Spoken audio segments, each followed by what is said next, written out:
han nagpapadayon nga pagpahamtang hin programa han Bureau of Fisheries and Aquatic Resources nga pagdistribuer hin fuel card nga duhan mga rehistrado nga parupangisda.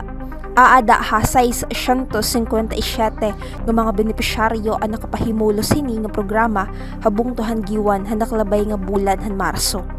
Inin usa nga klase hin subsidiya nga panuyo nga makabulig nga duhan por pangisda nga magpadayon ng ira pagpakabuhi pinaagyan fuel card nga ira magagamit pagpalit hin produkto gasolina o diesel para han ira pangisda. Subalahan before nga maihan na ini nga programa nga iraging papahamtang habugos nga rehiyon nga ini inagpapadayon. Samtang para naman han Office of the Municipal Agricultural Services o MASDA nga napapanahon ini nga programa ilabi na yana nga nagpapadayon nga na-eksperyensyahan ang oil crisis nga durot han tensyon dito sa Middle East. Kundiin nga tanan inaungara nga apektado sugod na lahan mga fisher folks. Ang kada card in may dasulod nga nabalorhin 3,000 pesos para pagpalitin fuel haira accredited gas station.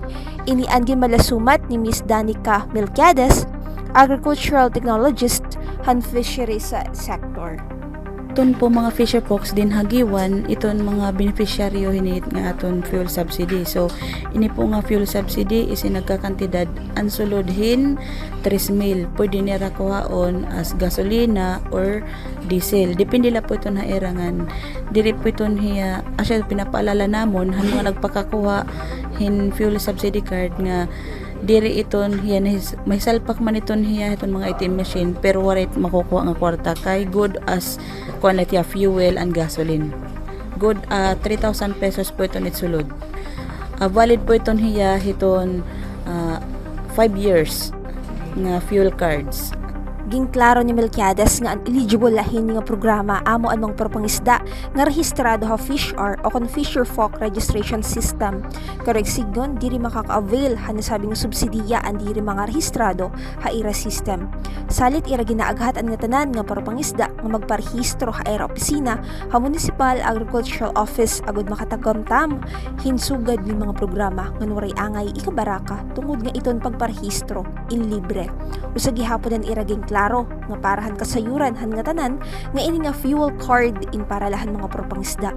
Korek signon diri upod ngan hinga programa an mga paragmotor o mga tricycle drivers han magdurudelain nga toda.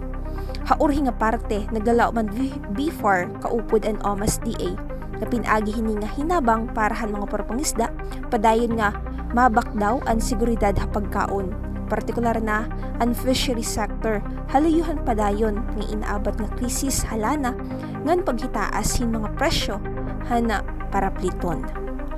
Tikang dili hagiwan Eastern Samar ini Maureen Salamida, Eastern Samar News Service.